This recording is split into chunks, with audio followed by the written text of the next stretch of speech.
In apparent reactions to the rising cases of bullying in primary and secondary schools across Nigeria, the Federal Ministry of Education has announced plans to introduce a whistleblower platform for anonymous reporting of such incidents.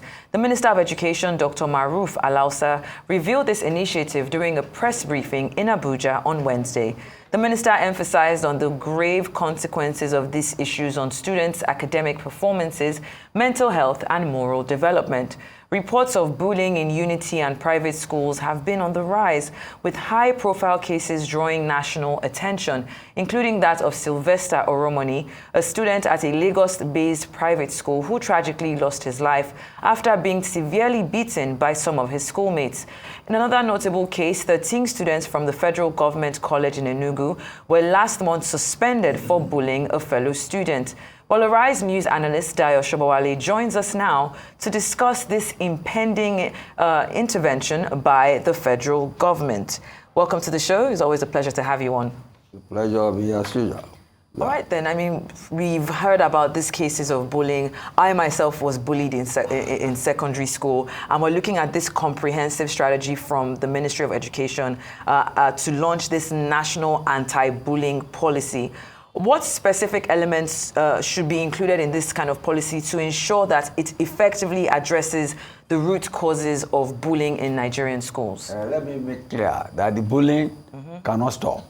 You don't think so? I don't think so. But you see, they've taken a step in the right direction. This, what do they call it now? Whistleblowing. Yeah. You see, the equivalent of it in my day, the school was, you will have suggestion boxes where people can put in recommendations on issues like this. But you see, it is a national cultural problem. Get me? It's at once a moral problem as it is a leadership problem. And we need to revert back to basic traditional African values of respect for elders, respect for your parents, empathy for those who are in need, who are incapable, and the need to help the helpless, so that everybody is included in a space of mutual respect and generosity and kindness and belief. I won't say belief in God, but belief in doing the right thing. Those values have escaped, and they have been able to escape from our cultural environment by the internet, and especially to Western education. If you look at Western values, EU values especially now, you have LGBTQ culture. Yeah. You have so many things that are being, that are trying to impose on us in Africa. Yeah. And we are succumbing literally on all fronts because we need money from them. They stated it clearly, European values. You get me? The family is literally not recognized. In fact, they do not know the difference between a man and a woman. You get me? So that is what we must try to fight against. In our own culture, you respect elders. You take care of children. You take care of old people and you help them out. When you see a blind person, you help that person out.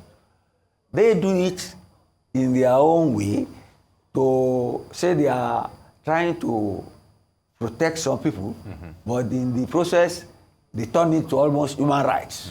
And they try it. The gays now, they say human rights. There's no family, there's this gender confusion. So let us stick to our values.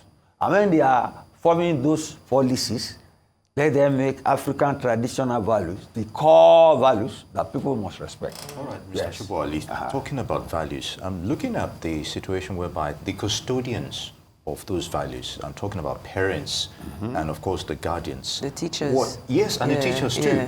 So what contributory roles led to their wards or students, being bullies? How culpable are they as well? They lost control, literally. Like you rightly said. In a typical secondary school, there's a hierarchy. Yeah.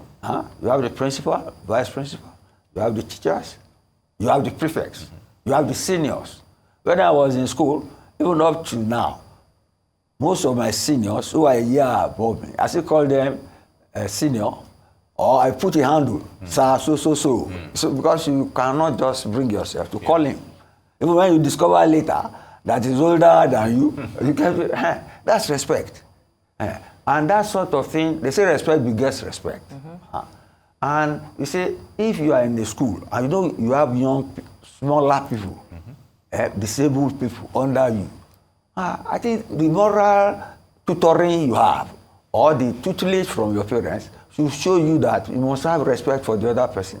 Every religion preaches love your neighbor as yourself. We all were brought up with that. If you choose to become a criminal later, it is not the fault of the parents. Maybe because of poor company, or because of your own inability to discern between what is good and what is bad, which normally, under all circumstances, are not necessarily the fault of the parents.